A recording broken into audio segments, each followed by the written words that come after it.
Magandang araw sa inyong lahat dyan, mga kaibigan, mga kabayan. Ngayon magluluto tayo ng ampalaya, beef ampalaya. Ito. Kita nyo? Dinagyan kita ng minarinate ito, mga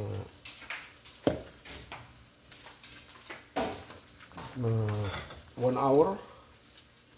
Garlic, dry ground garlic, ground black pepper. Lagyan ko ng chicken powder. And ngayon, linagyan ko ito ng flour at saka cornstarch. Lulutuin natin ng ganyan. Ito. Kita nyo. Ito yung pagluto ko.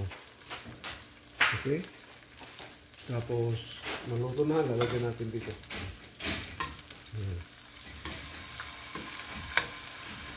Mahina lang yung para hindi mo.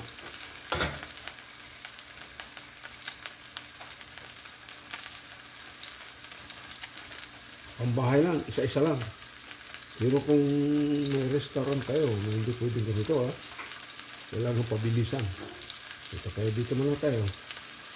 Wala naman makikialam, bahay lang. Baka nga.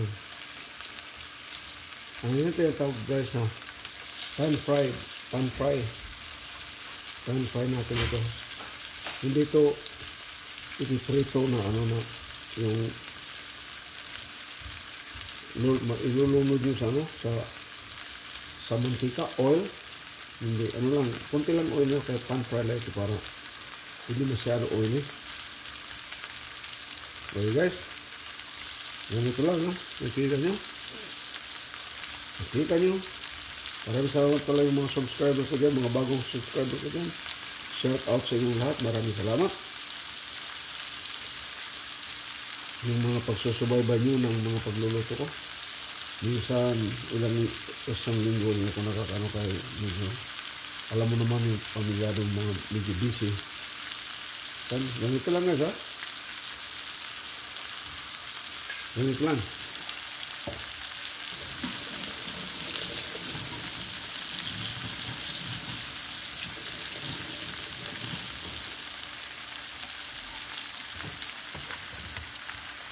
Okay, ganyan talaga.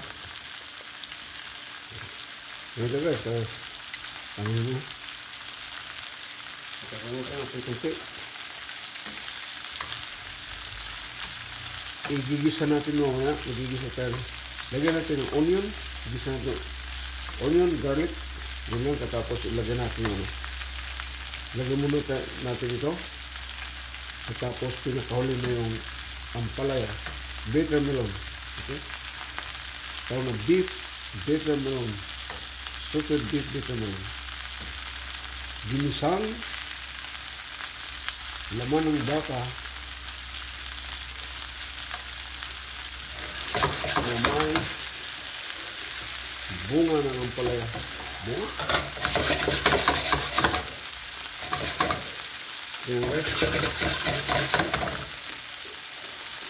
Okay. Samahan niyo ko mamaya. Okay. Lagyan natin na dito.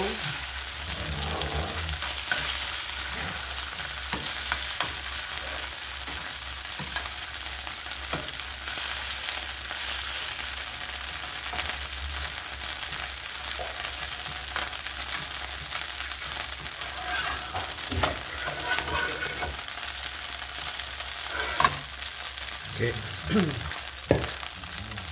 Gusto na natin.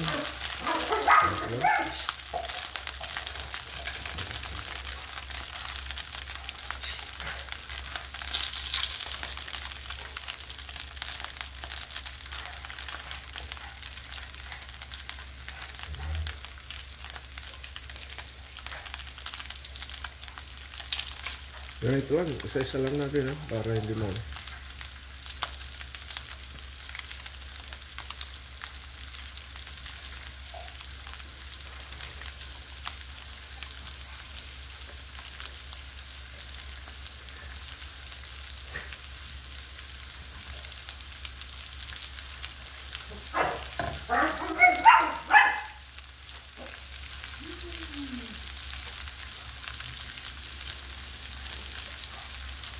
i-inis natin, hindi sila nalaro.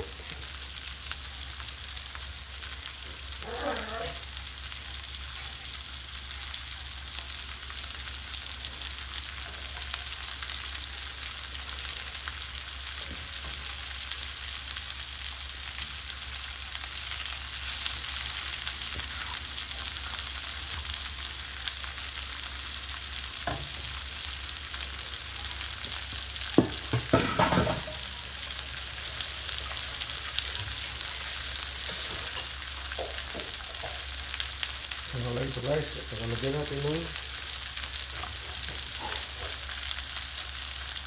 mantika, konti lang. Okay. Balikan naman itong tatapos. Guys, balik pa rin natin.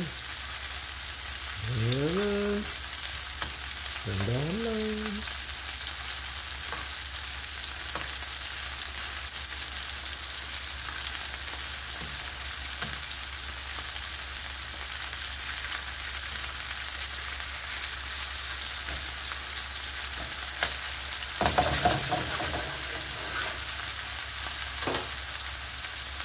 Bago ko ito guys, linutong ganito, bago ko muna rinit, tapos pinatihati ko. Inano ko muna ng meat tenderizer bago ko bago in-slice ko ng maliliit.